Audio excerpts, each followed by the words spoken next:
Hello, everyone, and welcome to Make It Mindful, the podcast where we explore how to keep schools relevant by looking through the lens of mindfulness and asking the question, what's really worth paying attention to here?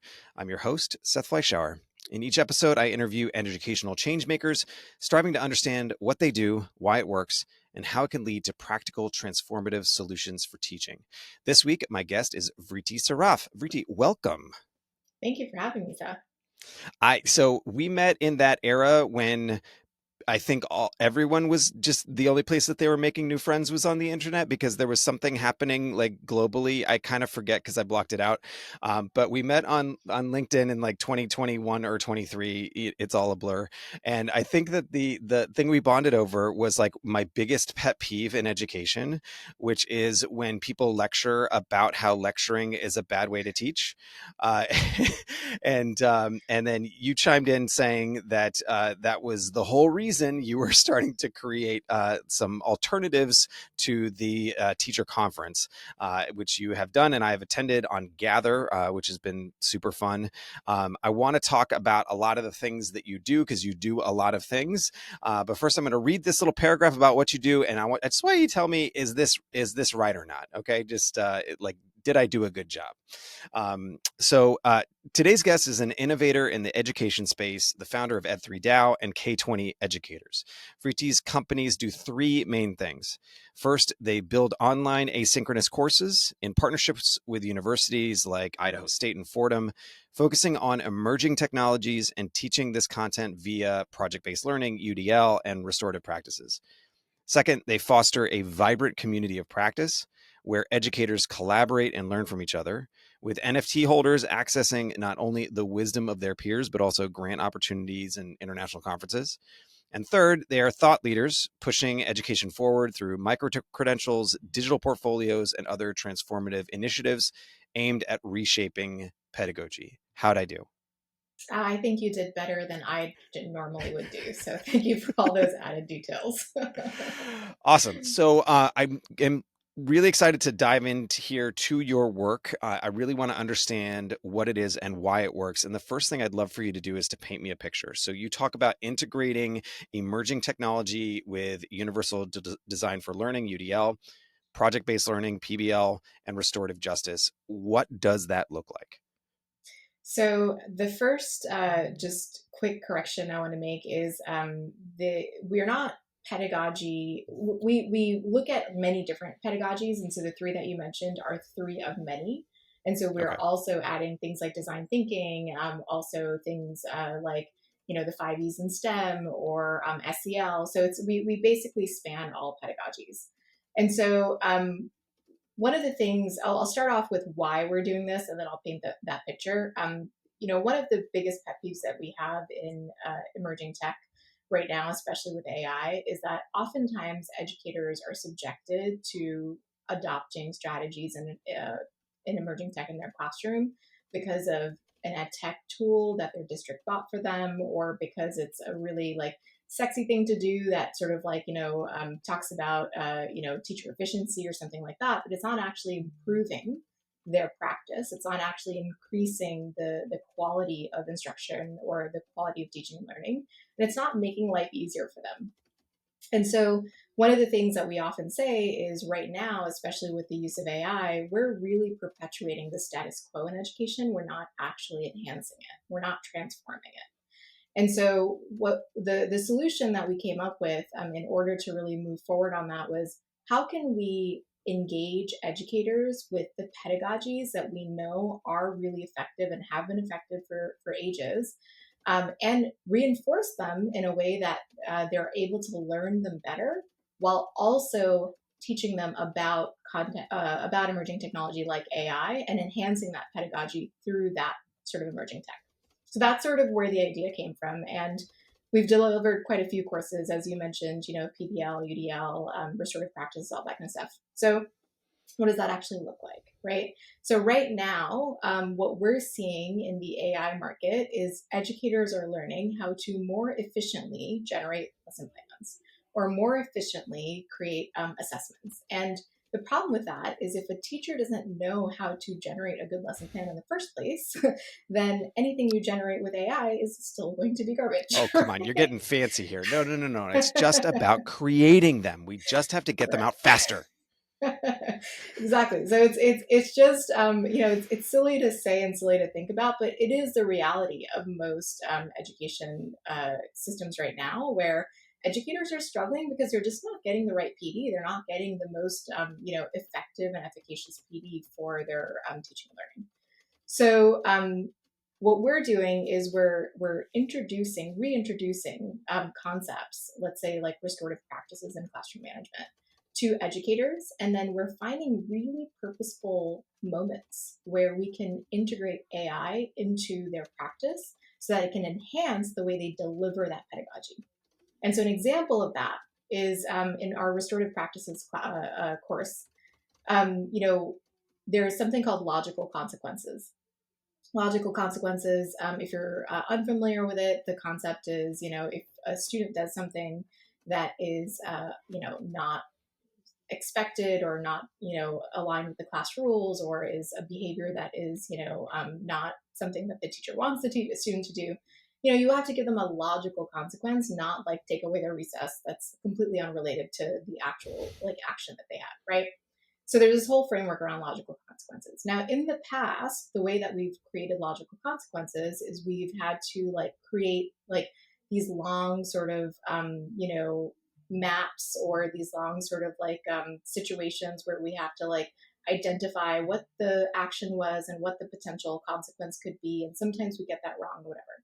So in our course, one of the ideas we came up with was, what if there was a logical concept, logical consequence simulator, right? Mm, So what if an AI tool could actually help you? First, you understood the sort of like, foundational concepts around what logical consequences are, why they work, why they're important. And then we have AI actually help us generate a simulator that will actually help you simulate all the logical consequences that you might need based on a behavior, right? And you can embed frameworks into that so that the simulator is actually matching any of the sort of like classroom rules that you have or classroom expectations you have, things like that.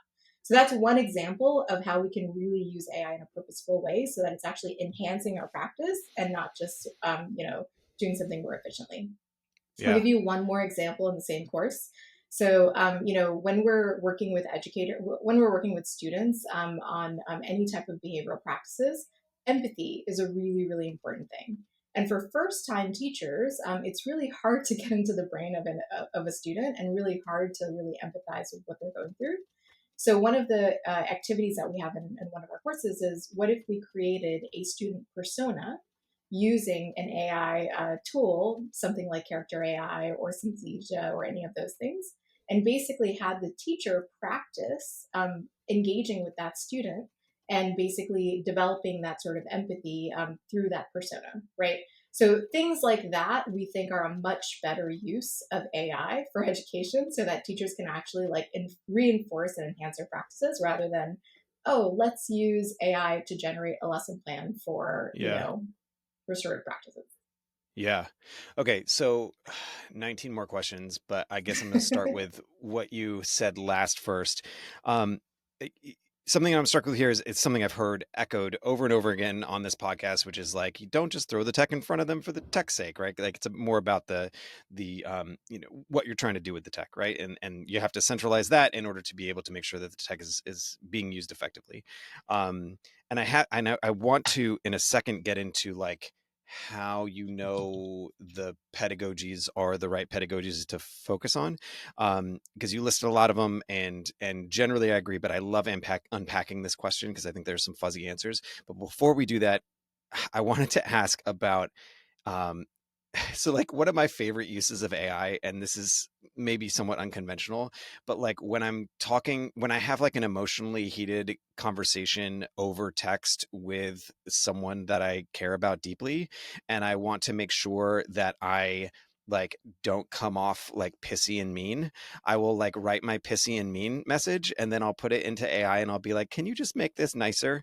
And it is like shockingly good at it. And I'm wondering if I'm doing myself a disservice because I'm not like flexing that muscle and making it so that like I have to like sit with the discomfort of like feeling angry and then pause about that and go into like track into my own emotions about like why I'm feeling this way, and then like really think, okay, have I considered their perspective, like instead I'm lazy, I'm busy, and I just put it into AI and it does it for me, and I'm like, oh, that's exactly what I wanted to say, perfect. And I think that there's a certain amount of understanding that I need to have in order to be able to say, oh, that's exactly what I wanted, perfect, right?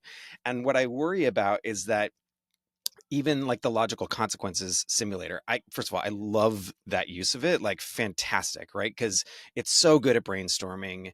Like as long as you know what you're looking for, it's fantastic. And one of the things I love about AI is that like it forces you to know what you're looking for, so you have to go through that exercise. But are we making like is it just that we are the age that we are, where we existed without AI for as long as we did, and therefore we can perceive the output as being good or bad? Versus like a younger person, you mentioned that like first year teacher, like has that logical consequences simulator from the beginning, is never going to either like exercise that muscle and or is not going to be able to understand if those outputs are actually good or not because they didn't exercise that muscle. Is AI going to make us dumb? Yeah, no, I love that question. And that's a question that I often think about and address because it is really important.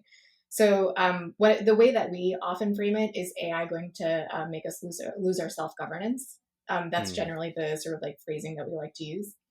And here's the thing: it's possible, right? Like, so if you look at something like GPS, I don't know how to get anywhere without GPS. Like, there's just no way that I could like navigate myself right now. And so I've lost all of my self governance when it comes to sort of like mapping and spatial like You live in understanding and Manhattan. all It's that. just a grid. It's just a grid.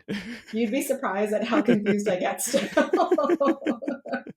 And so that's the thing that we don't want to happen with AI, right? Like we don't want to lose our self governance because AI can make so many decisions for us.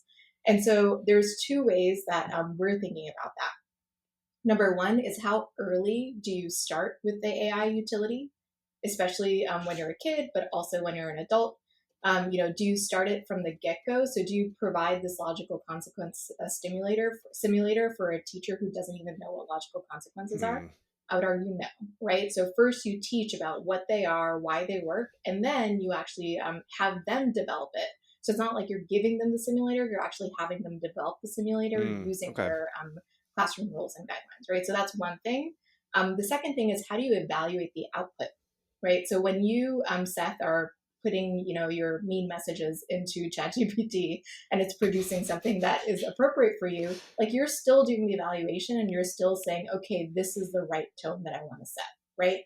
Now, the question is, if in the future you were encountered by a colleague or a friend and you didn't have ChatGPT with you, would you then revert to your mean message or would you I think can't about, imagine that future. I will right? always have it. Imagine you're, on vacation and you don't have your phone with you or whatever it is, right? So it's like, the question is, will you then revert to being a jerk or will you think twice and say, I probably could say this better. So how might I say this? Here's like some of the examples that I can think of in the past that ChatGPT has created for me. So is it helping you actually build some of that muscle memory, right? So that's the big question. And here's the thing. Not everybody's going to be as thoughtful as you, and some people will revert to their mean messages, right? So the question is, how are humans deliberately looking at the content and the support that AI is producing and really helping themselves become more cognitively um, able and more Yeah. cognitively strong by understanding what AI is producing. And that's the sort of reflection piece and the metacognition piece that also needs to go along with all of this. Because if it doesn't, you're totally right. We're losing our Yeah. self governance and we're not going to be able to do things without AI. Yeah, and it's so alluring to not do that, to like just be like, lazy. I turn off effort in this realm when I've got like 97 other things I have to do this hour.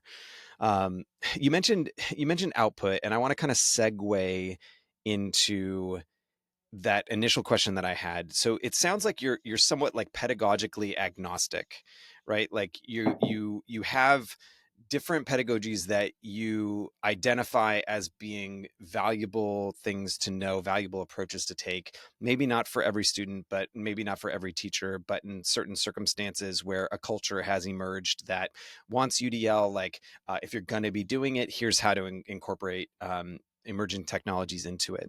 But I am struck that a lot of the pedagogies that you mentioned are more sort of like progressive, like in the mode of like changing and improving education.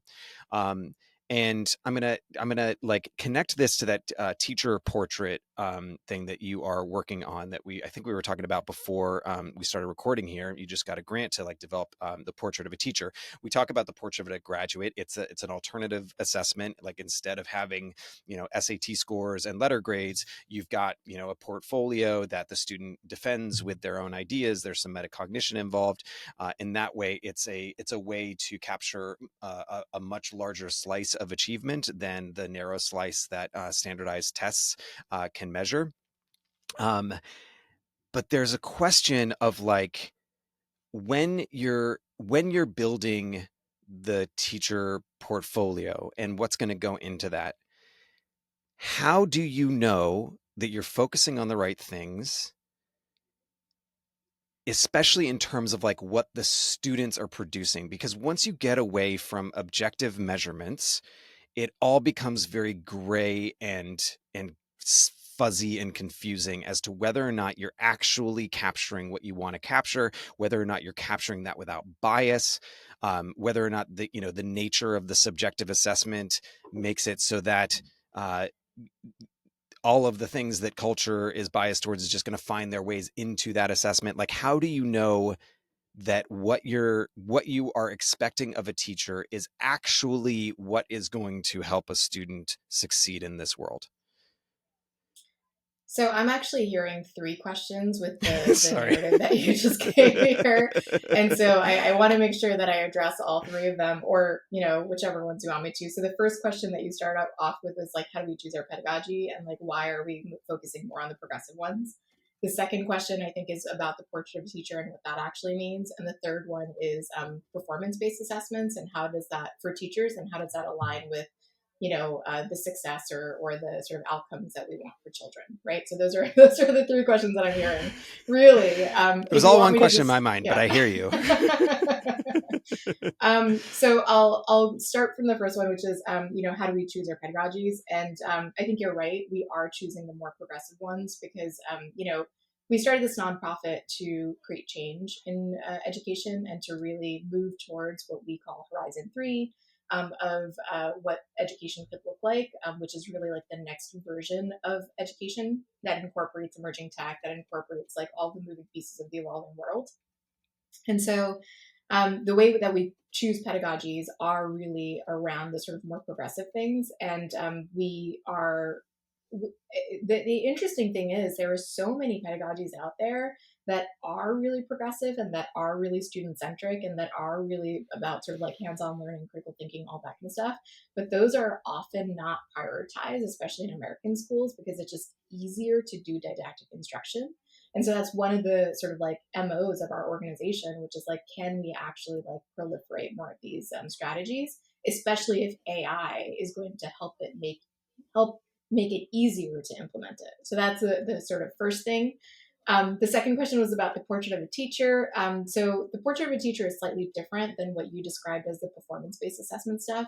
So our philosophy around the portrait of a teacher, that we're going to go into a year-long R&D project for in the next year, is basically, in order for a student to be happy and agentic and critical thinking, we often say a teacher needs to be happy, agentic, and critical thinking. And that's often not the way that we actually deliver professional development, or the way that we, create environments for teachers in schools so that they are sort of moving towards those competencies. And then also with the the proliferation of AI and with other things like micro-credentialing and stuff like that, like how is the education profession changing, and how is the role of the teacher changing? So, if AI can do a lot of the heavy lifting for teachers and lesson plan generation, whatever it is, then like, do teachers really need to do that stuff anymore? And if not, then what else are they doing? So that's the sort of portrait of a teacher concept that we're going to go into a long research project with, which is like, how do we define that? What is the sort of, next horizon of education? How do we actually fit teachers into that? How do we like create, personas of teachers that are not just the traditional teachers that you see today? Can we have a grandma be a teacher? Can we have, an industry professional be a teacher? Can we have, micro-credentialing so that the entire city turns into a city of learning? And how do teachers fit into that? So that's the entire sort of portrait of a teacher project. And then the third part, which you were asking about with the performance-based stuff, how do we align all of that to student outcomes? Yeah. And the truth is that, the world is evolving so fast, and the workforce is evolving so fast, we're never going to be fully prepared to actually meet the needs in terms of competencies, sort of skills or knowledge sets that students need. And so the way that we want to look at teacher development and student development is not necessarily these are the skill sets that you need, but more these are the mindsets that you need, and these are the sort of like holistic competencies. One of the things, Seth, as you know, I am about to give birth. And so one of the things that I often say is, the three characteristics that I want to develop in my child, knowing that I've been in education for 18 years and knowing that, schooling, in my perspective, is, a highly fractured place, and I'm not even sure I want to send my kid to a school, whether it's private or public. So the three skills and the three competencies that I really want my kid to have. Number one is I want them to be a critical thinker, so that they can apply any concept and any pedagogy and any content to any situation, no matter what they're learning, where they're learning, how they're learning. Number two is self-awareness, so that they understand who they are and how they want to operate in life, and they understand what fulfills them. And number three is social awareness or empathy, so they can understand how they operate in the world around them, and what the world can actually benefit from their skill set. So if we can focus on those three competencies, or those three mindsets for educators and for students, but do it in a way that really just fits into the evolving nature of the world, and also make sure that workforce is ready for these kids and they're ready for the workforce, then I think that's how we want to think about it, not necessarily like, what is the day-to-day skill set that they really need. And then all the performance-based stuff that you described earlier is how that would be, like, it would be backwards mapped to those sort of like concepts. Yeah. So sorry, And a lot of information here. no, that's perfect. Thank you. That was, you're such a badass. I just want to throw that out there for a moment. And like, I love talking to you. It's been great knowing you for the 3 years that I have. And I love that you like reflected back to me that there were 3 questions there, took them one by one and nailed each of them. So nice job. The, so, you talked about happy, agentic, critical thinkers. Those are the things you're looking at. The things that you want out of a teacher, out of a student first. In order to have them, you have to have them in your teachers. You talk about critical thinking, self-awareness, and social awareness, pretty related to like those 3 things, maybe not a total overlap, but highly related. And all of these things are like mindsets, holistic competencies. um, i I am struck by how difficult they are to both teach and assess. And like from a like you know huge meta level of like Department of Education. Hopefully by the time this recording comes out, we will still have a Department of Education, but we'll see. But like, even from like a teacher perspective, like, how do I know that my students are happy, agentic, and critical thinkers? Like, what, paint me another picture, right? Like, what does this look like? What does that classroom look like that has those mindsets and holistic competencies? Yeah, no, that's a really good point to make, that it is really hard to assess those pieces. And I think one of the reasons why they're so hard to assess is because they're not binary, and they're not, what's the word, like in one moment, right? It's Yeah. an evolving spectrum that sort of like builds on itself. So like, a kid who is critically thinking in an early stage of their sort of kindergarten career is going to be critically thinking very differently in their second grade, career, right? So it's going to be sort of like an evolving, gradual phase. And so I think that's where the pedagogy really comes in, because I think some of these things can't be accurately assessed in a moment, right? They really need to be looked at as a journey where people are, humans, either kids or adults, are building these competencies over time, and they're actually stacking experiences that will be the evidence that they have these competencies.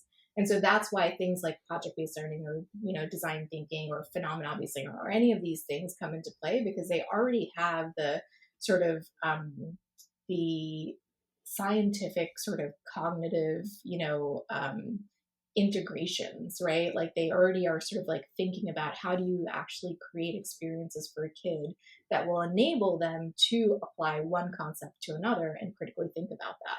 And then how do you use the evidence from that, like the actual like output? Maybe it's an artifact, maybe it's an experience, maybe it's a reflection that will actually show you that in that moment they understood that. But then how do you build and stack that over the course of a period of time? So Yeah. I'd say that's how I would like think about all of those things. And then in terms of like what does the future of a classroom work look like?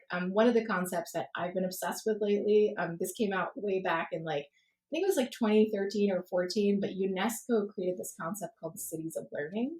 If you haven't seen it I was yet, you going to should ask totally more check it about out. this. Yeah, Yeah.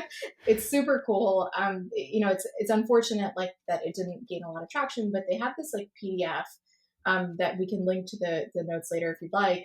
It basically like enumerates what the qualities of a city of learning are, and it includes things like micro credentialing, like experiences that span outside of the classroom. That schools aren't just a place to learn; they're actually a social place, and they're actually a convening place, and the learning is actually happening everywhere in the city. That educators are not just the educators that get masters and are inside the classroom, but they're everywhere around the city. There's just all these really great sort of like these characteristics that they've identified. And that's what I imagine the future of learning and the future of education to be, where like an entire city is activated for your kid to be learning all Yeah. the time. Now, with AI, that could be even more, dynamic, right? So imagine if you have like an AI wearable, you're going into a park and the wearable is actually teaching you about the trees. And maybe there's another kid in the park, who is in your classroom or in your sort of cohort, and you can meet up with them and you can have like a little community experience, and you didn't even know that they were there. Like there's so many different sort of like enhancement that AI can create. We're not there yet, but I think we're going to get there pretty quickly if we're able to think about, the entire city as a city of Can we just fast forward and live in your techno utopia? It sounds learning. wonderful. I want to be there. Uh, and I guess, because like this episode's going to come out in probably January of 2025. The country's going to be going through like a pretty massive shift around that time. Like what do you think are sort of like the cultural requirements to be able to realize a a city of, what do you call it, a city of learning, right? That situation where like kids are going around and learning from the pizza maker, like getting their micro credential on like the entire start to finish process of how that happens, how to run that business, right? Like going into the park, or like peering into the sewer and like understanding how sewers work because they've got some AR thing on their glasses, or Yeah. some subway or creature pops up out of the sewer and teaches them a lesson. um like what are I the, love that because picture. it That's awesome. it feels a long way away. You said that we could be there very quickly, and not in time, not in terms of technology, but culturally it doesn't feel like we have the mutual trust that is required in order to have a situation like that, where you're tossing kids into these like you know um new and unknown situations that probably can bring a lot of learning, but ultimately like require like widespread societal trust. I'm wondering how you think we get there. Um, so First of all, I'm like dying to talk about the new administration, but we're not going to do that here because I'm so fascinated by like what could potentially happen if Yeah. all of the new policies and things like that actually get implemented from Project 2025. But okay, whole other conversation. But the cultural piece I think is a really interesting thing. So there's a quote by E.O. Wilson. He says, society suffers from being made up of Paleolithic emotions, medieval institutions, and godlike technology. And I think that is going to be upheld for a very long time. The fact that we have this incredible technology that we can really do incredible things from, but because we have medieval institutions, Yeah. there's going to be a lot of bureaucracy that we're going to have to deal with. That's going to halt the progress of the technology. And because we have Paleolithic emotions, we're going to have all of these sort of like human needs and human sort of like barriers to entry to actually implement Lizard all that. brain stuff. Yeah. Yeah, and so that's going to be a thing for forever. I think those things are not necessarily going to change, and so that's why even if we do have incredible technology, to your point, it might not happen as fast because people are still struggling for power. People are still struggling, with whatever baggage they have, whatever it is, right? Like it will take us time. Now, in order to like have the right culture to implement a city of learning, I think there's a lot of trust that needs to happen. And trust includes tolerance, inclusion, equity, right? It also includes trust of like the technology itself, like how are we Mm. protecting students' privacy and data. It also includes, agency for students. How are they actually able to like work with the technology in a way that's not reliant on an adult? So there's a lot of those things that we simply don't have in our society, and that will potentially be in a worse place. I'm not sure. Might take some Um, steps back before we take some steps forward. right, right. And so I think that is like, something that is going to evolve over time. But what we can think about, if we can't think about like a city of learning necessarily, because like all of those mechanisms and all of those sort of characteristics are going to be hard to attain at the same time. Can we think about small pilot projects? Can we think Hmm. about small startup cities? Can we think about small towns where this can happen so that we can actually see it in action and then maybe be able to sort of like, expand that further? It's not the Okay. ideal situation for sure, but is it possible for us to like try these things and look to that future in a way that's really hopeful and continue experimenting? Because if we don't, then like, we're not evolving as humans at all. But if we do, then maybe those small pilots will turn into something bigger. Hmm. All right, I like it. That you painted a picture that I can see more clearly now. Okay, I'm gonna satisfy the temptation. Um, Give me a couple minutes on what we'll say. This: never waste a good crisis. Right? Let's say they execute Project 2025 to a T. Where is the opportunity in education if the Department of Education gets abolished? So I've read through the education pieces of Project 2025. I think I need to read them a few more times. But the one thing that I think is a potential bright light is that they really want to decentralize the Yeah, education system, and they really want to give more power to the states. Now, that could mean some really terrible things for states, especially states that are vastly more different things conservative. between California and Right. Alabama for sure. Totally, exactly. So that's and it's obviously going to be a problem for minority students, LGBTQ students, all that kind of stuff, and we need to like make sure that we're keeping an eye on that and making sure that we're supporting our kids where they need support. However, I think it's going to open up a lot of conversations around microschooling, around voucher-based programs, around different ways for students to access more differentiated services that are specific to their communities.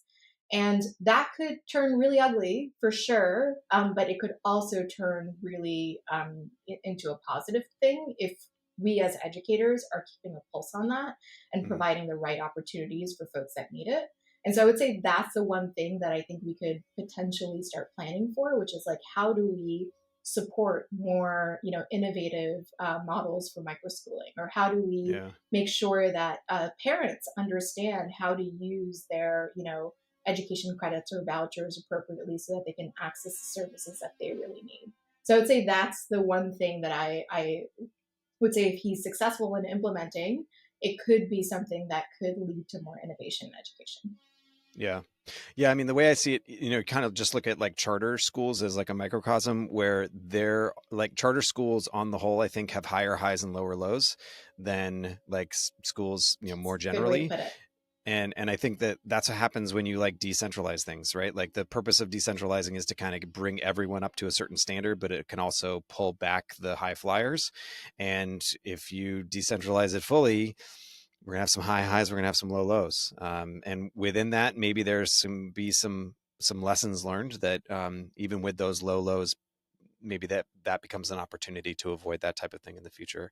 But ultimately, like I question, like how effective has I look at like No Child Left Behind, right, which was like a massive educational initiative enacted from the central federal government, and like you ask most teachers and it's like, well, high stakes standardized testing, like not great for education as a whole, and like engagement of students and agency and happiness and critical thinking, like these things are not well served by that, right? So I don't know, it's again, I think that never waste a good crisis. There's opportunity in everything, and I love your answer there. I think I think it's also like it's a gradual sort of evolution, right? So the No Child Left Behind thing actually exposed a lot of truths for the Hmm. country, like how literacy and math rates were really low, how low income communities weren't served as well, and so all those things were like good things for us to find out. And standardization is not always a bad thing, especially if you're able to provide the right supports for kids who need it, right? But I think we just swung the pendulum too far into standardization, and I think that's the problem that happened. And so now folks are moving all the way to the other side, which is now we need to differentiate like crazy, right? So I think that needed to happen to some extent in order for us to understand the larger problems of our country. But hopefully, we can get to a place where standardization is not the norm and it's more about sort of personalization. But I think that's going to take time. Yeah, absolutely. Well, we are approaching the attention span limit of most teachers. I do have one more question for you. This episode is going to be released as I am getting prepared to go to South by Southwest EDU. It sounds like the conversation that we just had feels like the types of things that are talked about there. These sort of like bigger ideas, these future looking ideas. You've been there, right? Yes, I've been there Yeah. in the So past. good. So my question for you is like, give me a primer. It's my first time. What can I expect? What's your impression of the conference? Uh, Well, I haven't been there in a few years, first of all, Okay. and I don't intend to go because I will be on maternity leave, and so in 2025. And so the thing with these conferences is, I think sometimes they tend to focus on what the masses really want to see, and although that's not a bad thing, it doesn't actually push sort of like ideas or innovation forward. With South by Southwest, I think there's a little bit more appetite for more innovative things. So I would say the most important thing is like, meeting the people that you think are going to be able to like give you new ideas and change your mind about things. And then being open to like going to those types of sessions. But South by Southwest in the past for me has been like just kind of a whirlwind of just like lots of interesting people and lots of interesting sort of content, but you not being able to meet everybody or go everywhere, and so just like being really deliberate about what you want to sort of like focus on. But I think it's probably the advice that anybody would give for any conference. Yeah, yeah, but especially coming from you, who organizes your own conferences, and optimizes those opportunities for people to really have those types of connections and talk about some of the things that might not be on the menu at the Olive Garden. Are it's great to hear your advice. So thank you. Where can our listeners find your work on the internet? So you can go to ed3dao, ed3dao.com to take a look at any of our courses or, join our community. You can also apply for grants to facilitate peer-to-peer learning. And you can also keep updated on any of the R&D projects that we're doing there. You can go to LinkedIn, find me on LinkedIn, Vriti Saraf, to keep up with any of the content that I'm working on. And then I have a Substack which is called Ed3 World, ED3 World. I definitely am inconsistent on it, but hopefully the posts that I do make are helpful and interesting. Much like this conversation, by the way, Seth, this was a super fun conversation. Really enjoyed it. Yeah, and then I also have a personal consulting website called VritiSaraf.com, which I don't do much on anymore, but it is there if anybody wants to check it out. Awesome. Thank you. Well, this exceeded even my high expectations. I love talking to you. I could have talked to you for another 3 hours, and I probably will, maybe after your maternity leave. But thank you so much for coming on, for sharing your ability to kind of see through the fog. There's a lot of noise out there, and I really appreciate your ability to kind of distill down what's important and then apply that to where we may be going. So thank you for your work, and thanks for being here. Thank you for the kind words. And it's always lovely to speak with you. Thank you, as always, to my advisor, Deirdre Marlowe, to my editor, Lucas Salazar. If you'd like to support the podcast, please tell a friend, leave us a rating, a review, subscribe. And remember that if you want to bring positive change to education, you must first make it mindful. See you next time.